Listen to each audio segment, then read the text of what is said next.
Salve, povo! Seguinte, começando essa nossa caminhada agora nesse universo chamado YouTube, nada melhor que poder conversar com uma pessoa que é referência de trabalho nessas redes, Sabrina Fernandes. Uma honra poder contar com ela aí, trocar essa ideia, fazer uma conversa, certo? Muito massa. Obrigada, Matheus. Valeu, galera do Afronte, por me receber. Estou bem feliz. Muito bom. Seja bem-vinda a Porto Alegre e ao nosso canal também. E a ideia é conversar um pouquinho, hoje principalmente, sobre o livro da Sabrina, certo? Sintomas Mórbidos, lançamento, produto de alguns anos de reflexão, de estudo, de trabalho duro, certo? Que agora a Sabrina está lançando em todo o país e eu acho que nos oferece uma série de questões aí para refletir, trocar ideias. Então a gente quer te questionar sobre alguns aspectos aí desse teu trabalho. Beleza, bora lá.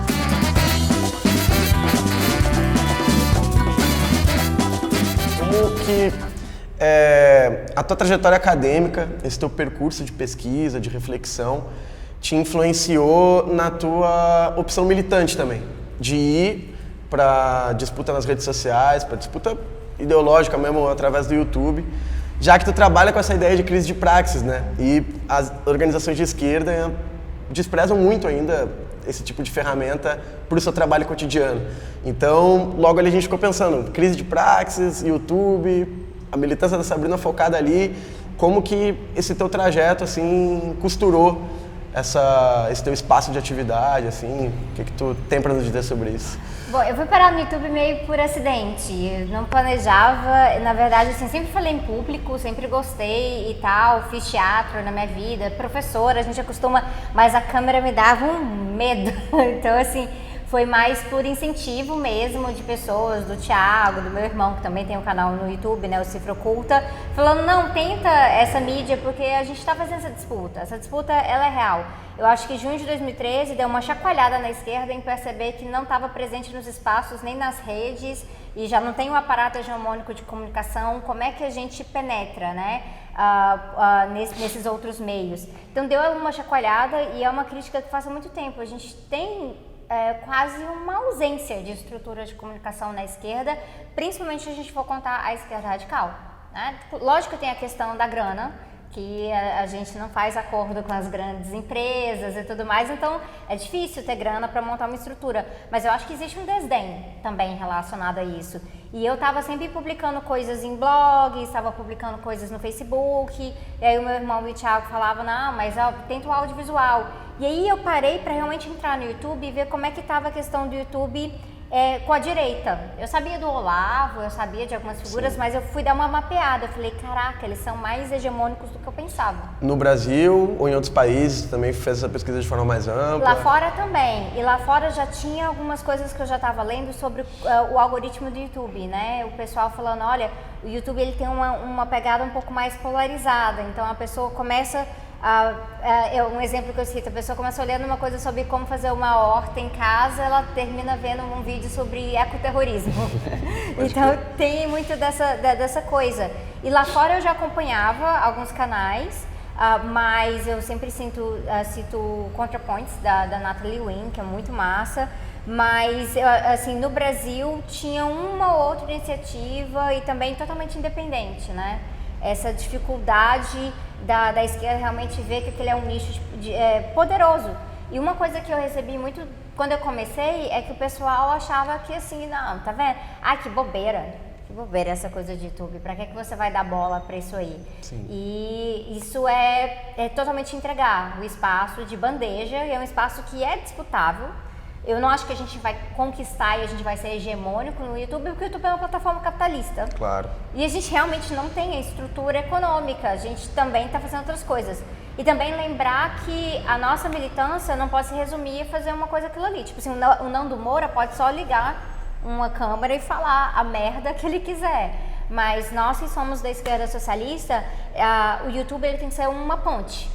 É pra gente se conectar com as pessoas e o debate que a gente fizer seja um debate para dar um subsídio para as coisas que a gente vai fazer fora. Então pra gente é muito mais difícil. mas não quer dizer que a gente tem que abandonar o espaço. Claro. E construir redes também de articulação entre quem já está fazendo isso tem sido um movimento importante, assim, nós já estamos num momento diferente nesses 2 anos que tu começou essa aventura no YouTube ou qual é a situação, assim, do momento? Melhorou demais, melhorou bastante, porque no começo, além de estar muito isolado, a gente teve que meio que construir um campo de significados com a esquerda para a galera valorizar. Sim. Porque, não sei se você tem a mesma impressão que eu, Matheus, mas o pessoal da esquerda fica assim muito no Facebook, né? Os debates no Facebook, o pessoal quase se matando nos comentários, as coisas. O Facebook virou, acho que até pelo que ocorreu entre 2011 e 2013, a relação entre os protestos e as redes sociais, o Facebook naquele momento, Sim. né?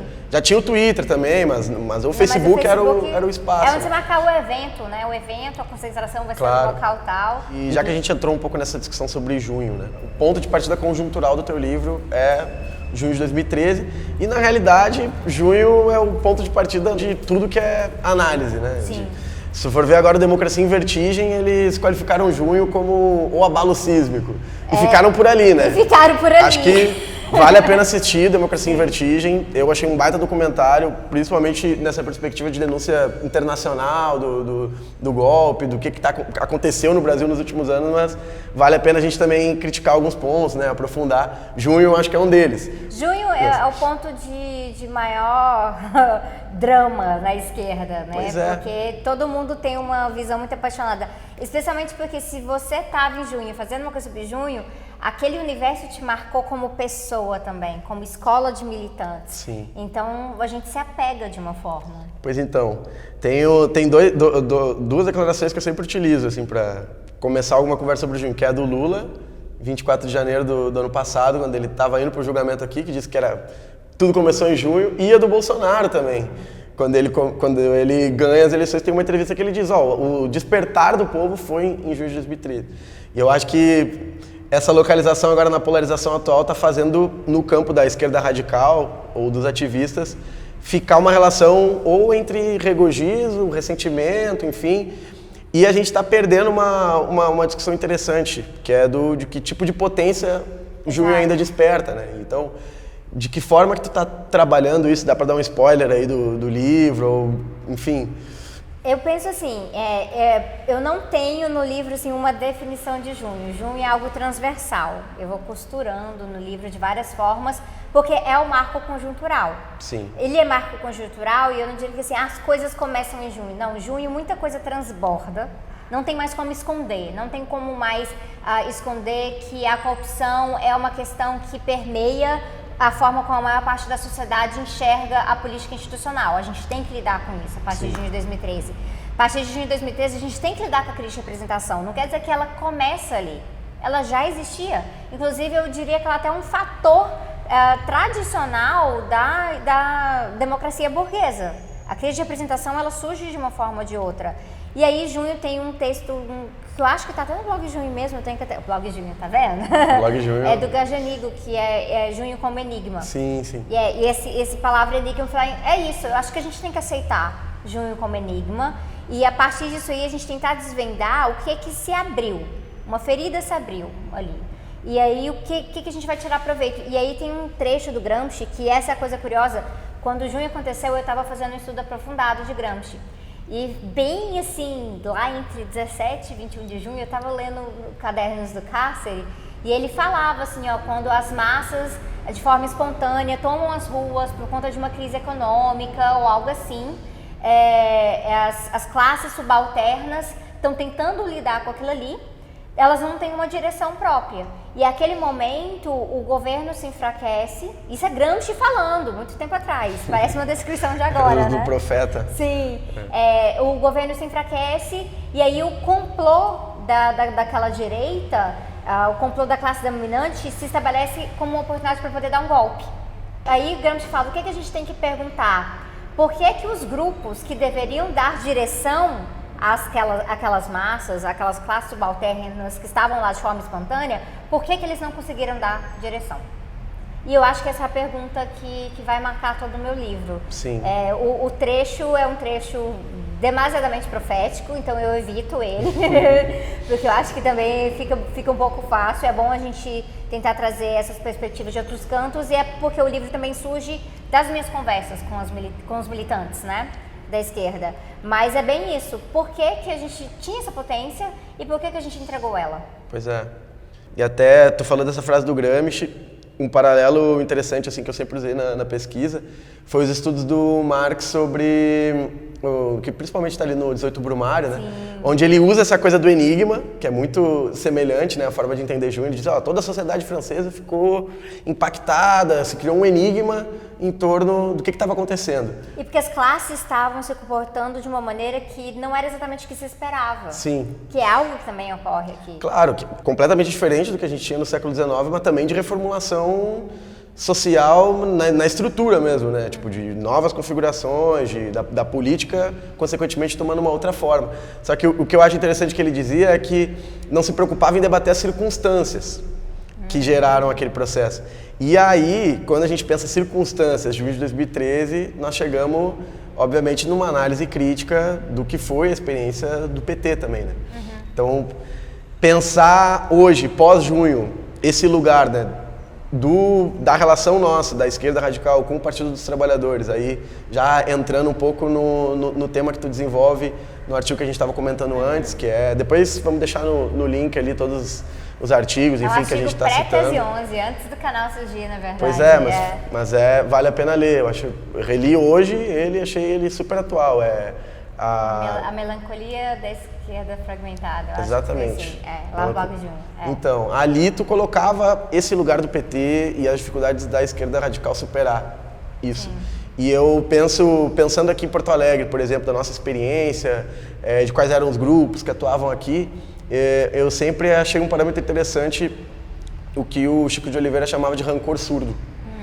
Porque aqui nós vivenciamos até umas unidades de ação meio estranhas, assim, às vezes era da esquerda, né? Eu era do PSTU, tá aqui o Peter era do PSOL na época, e a gente saía pra rua em protesto contra a corrupção ali em 2011, 2012, por causa dessa ideia do rancor surdo ao PT. Tudo que era contra o PT, nós como esquerda acabávamos reproduzindo também de alguma forma, né?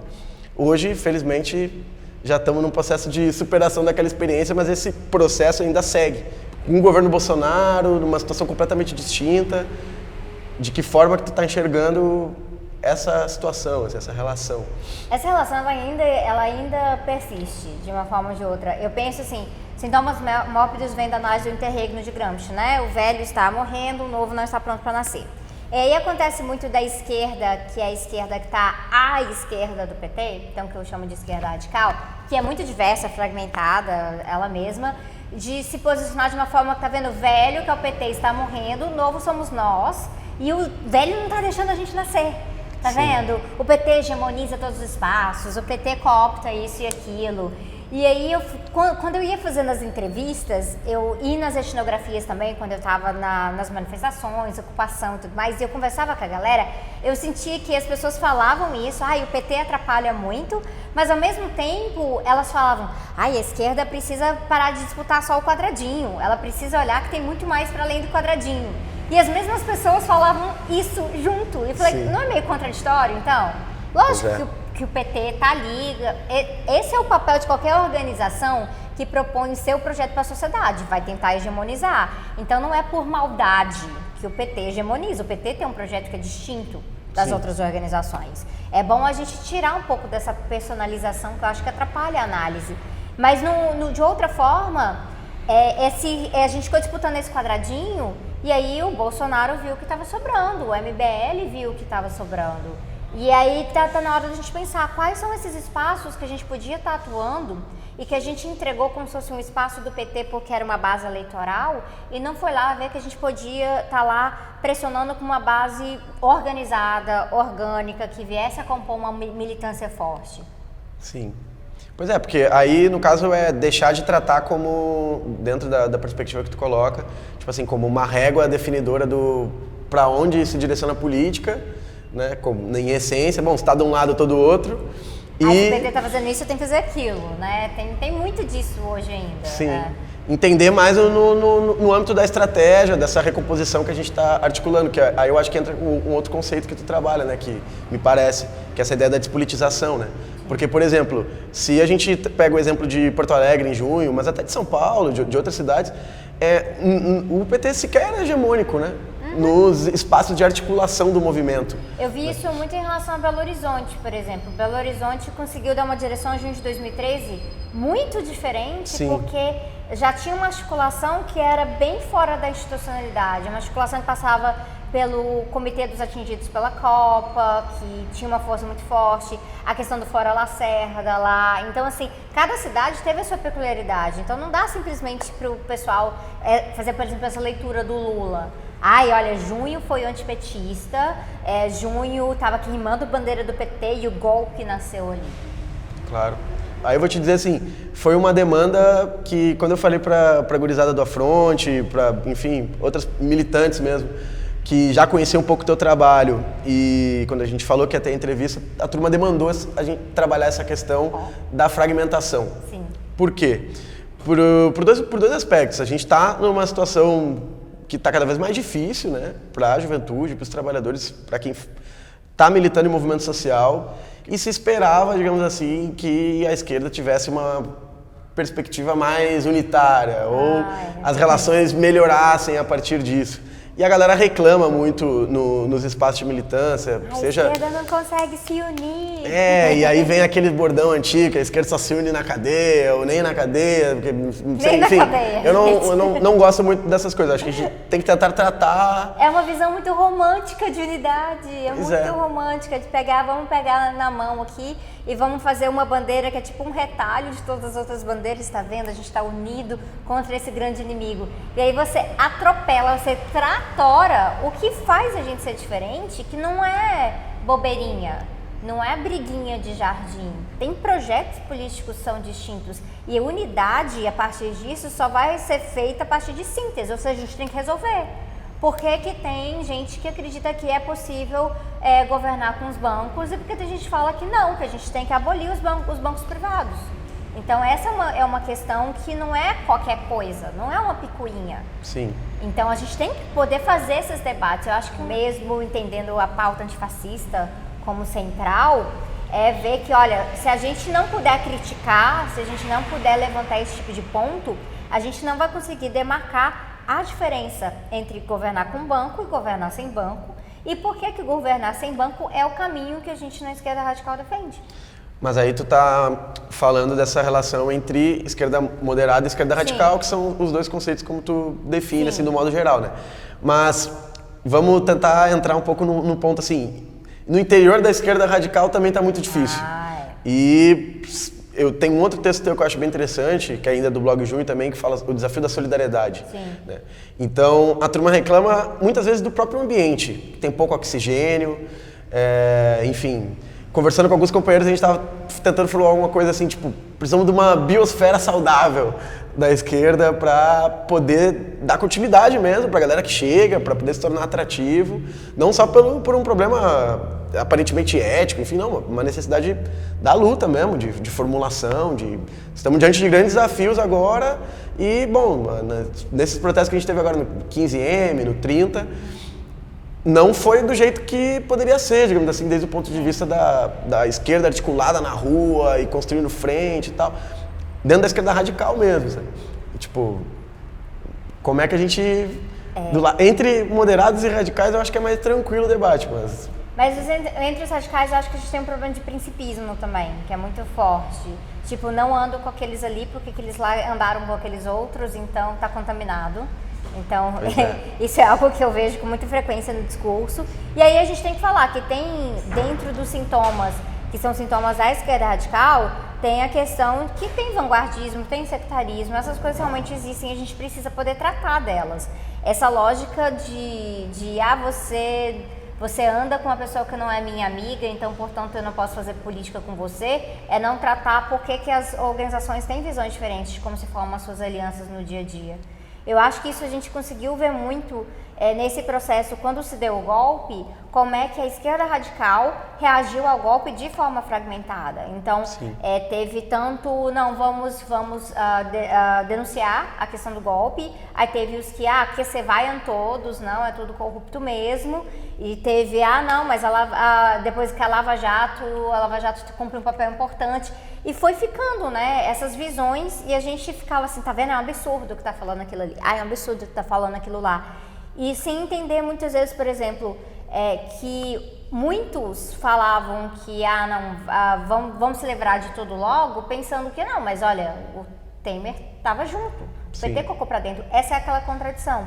Mas aí eu vou argumentar que sim, a contradição existe, mas a gente tem que entender que a direita fez uma articulação e a gente tem que se opor a essa articulação.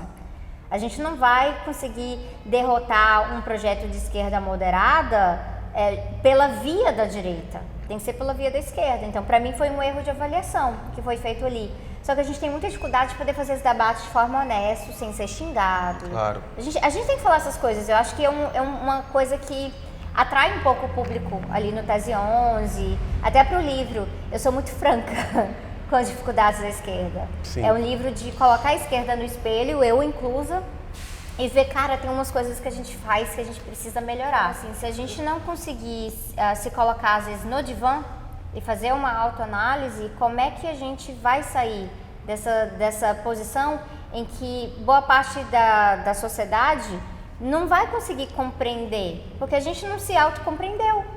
Então, a gente precisa passar por esse exercício para ter algo para apresentar que é concreto, que faça sentido para as pessoas. Sim. Então, o livro, então, dentre diversos elementos, pode ser considerado assim como um chamado ao exercício de reflexão, de autocrítica, assim, em geral. E aí ver o que a pessoa vai fazer com isso, né? Porque também não é a minha visão que vai pautar tudo, né? Mas é um exemplo de esforço nesse sentido, assim, porque... E uma provocação, eu acho que é útil, eu acho que é importante. A gente está num momento de valorizar provocações que são honestas, que visam levar a esquerda para fora dessa encruzilhada. Claro. Pensar a superação desse processo. Isso eu acho que tem sido uma coisa muito difícil, né? Porque a gente está numa conjuntura que nos obriga a ser o tempo inteiro defensivo, o tempo inteiro reativo às demandas que estão vindo de cima. Sim. E não é pouca coisa, está sendo bem complicado. Então, nesse processo, eu tenho um receio que a nossa criatividade seja talhada assim no cerne, certo? Não pode acontecer.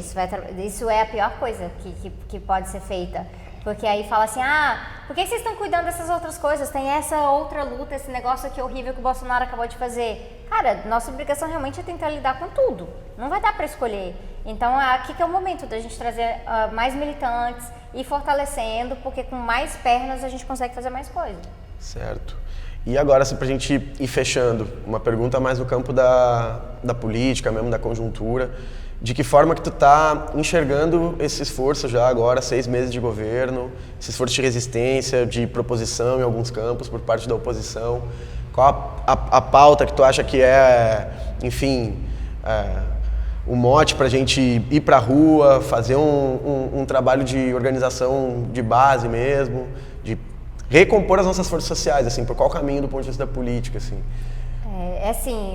É muita coisa, né? Mas a reforma da Previdência é uma pauta que é importante porque ela realmente traz um pouco de tudo. Ela lida com a juventude, ela lida com a questão do desemprego, ela lida com a questão do mercado financeiro. É uma pauta que lida com qual foi a razão do golpe em si também, né, para passar reformas como a trabalhista e a previdência. Então, ela mostra, ela escancara a burguesia para a população. Ela mostra também essa desigualdade de estrutura, de aparato que a gente tem, porque a gente tem que ir para a rua para ficar desfazendo mitos que chegaram às pessoas através das propagandas da nova previdência na televisão. Sim. Então, é muita coisa envolvida. Eu acho que é onde a gente tem que colocar boa parte do esforço, mas a gente tem que fazer esse esforço trazendo as nuances do que é o dia a dia da pessoa, porque senão ela pode cair no fatalismo.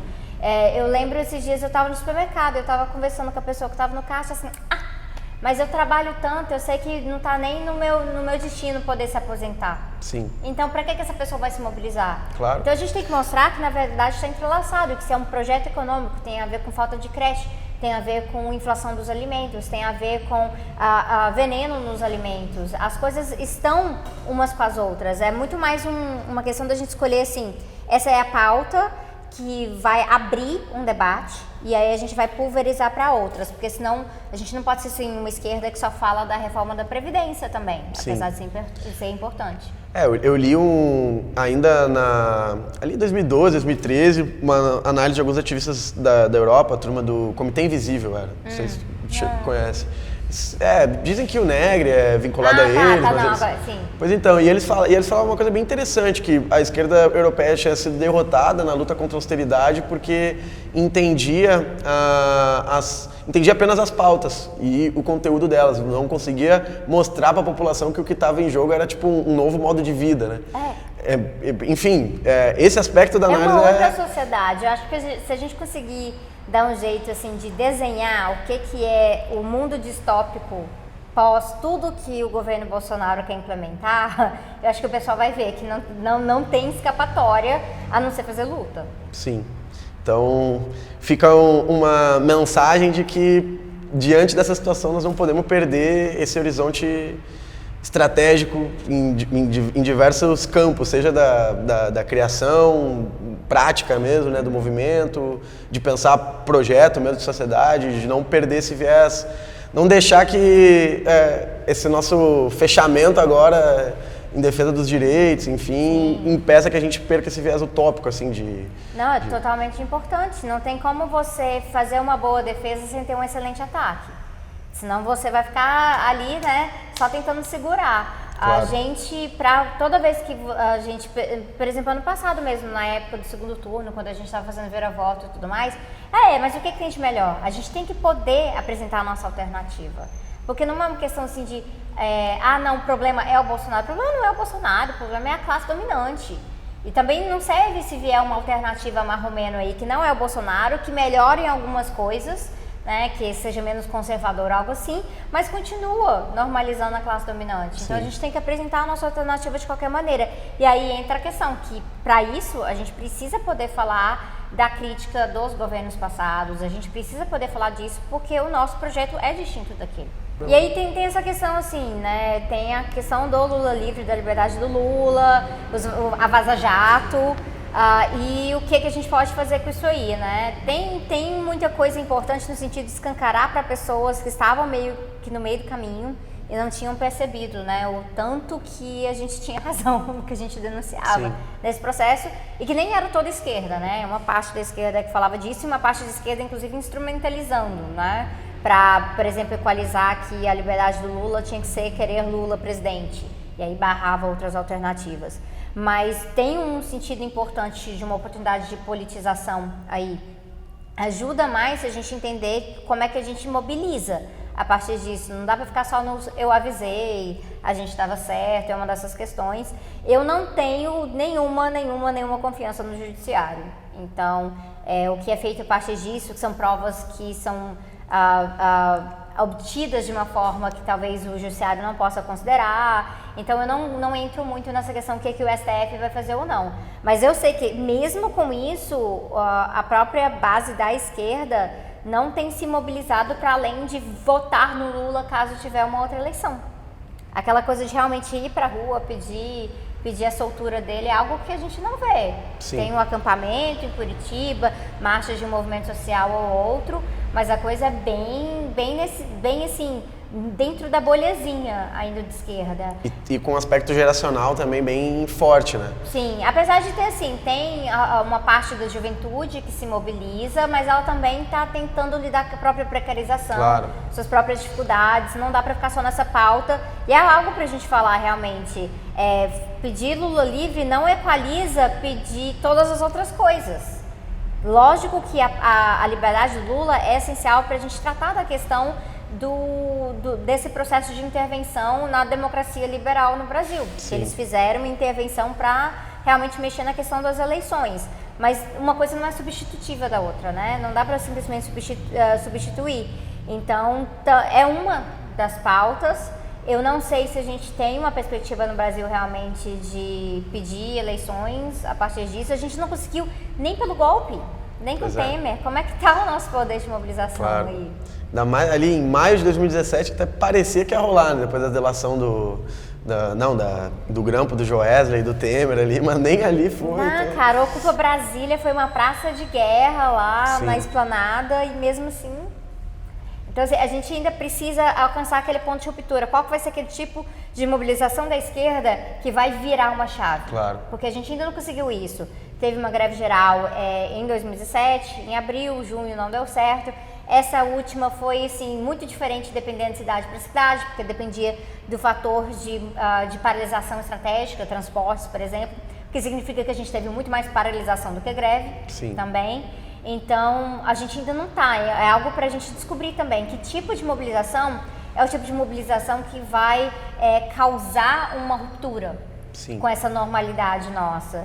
E aí a gente tem que ver, porque se a gente conseguir fazer isso, tá aí um governo que é um governo liberal conservador, é um governo que nem está precisando reprimir tanto as manifestações ainda, porque, não, olha, eles não têm tanta força, mas se a gente demonstrar força, aí toda aquela ideia que é uma ideia fascista pode se traduzir num regime. Eles Claro. têm um aparato para isso. Eles têm mexido, decretos e tudo mais, a própria lei antiterrorismo da Dilma, né, contribuiu com isso. Então a gente tem que ver, se a gente atingir esse ponto de ruptura, virar essa chavinha, a gente tem que estar preparado também, porque vai vir porrada por aí. Pô, Sabrina, te agradecer mesmo. Ah, que isso, Matheus. De verdade, Foi ótimo. uma honra mesmo poder trocar essa ideia contigo, porque é isso, assim, tu é uma das nossas referências nesse campo, então começar esse trabalho no YouTube, já trocando uma ideia com a Sabrina, certamente é um começo com o pé esquerdo, Sim, certo? do jeito que a gente gosta. Então, gente, ó, sigam acompanhando Tese 11 nas redes, também toda essa outra rede, essa rede que está se estruturando aí de youtubers de esquerda, certo? Vamos fortalecer esse campo aí e se articular, né, nas lutas. Sim, não, muito bom. E assim, conheci o Matheus, na verdade, numa manifestação, pessoalmente e Isso. tal. Já sabia que pesquisava hoje em 2013, então é bom a gente ter essas figuras jovens entrando no YouTube para ajudar a articular, porque também é algo que a gente tem que desconstruir na cabeça das pessoas, né? Que, não, você, o que aquela pessoa fala que tem que ser a lei, né? A gente tem que ter muita gente de esquerda com abordagens diferentes, trazendo seus pontos de luta que são diferentes ao redor do Brasil, e aí junto a gente vai conseguir pelo menos cavar uma brechinha maior aí. Então tá, valeu, gente, ó, vamos junto.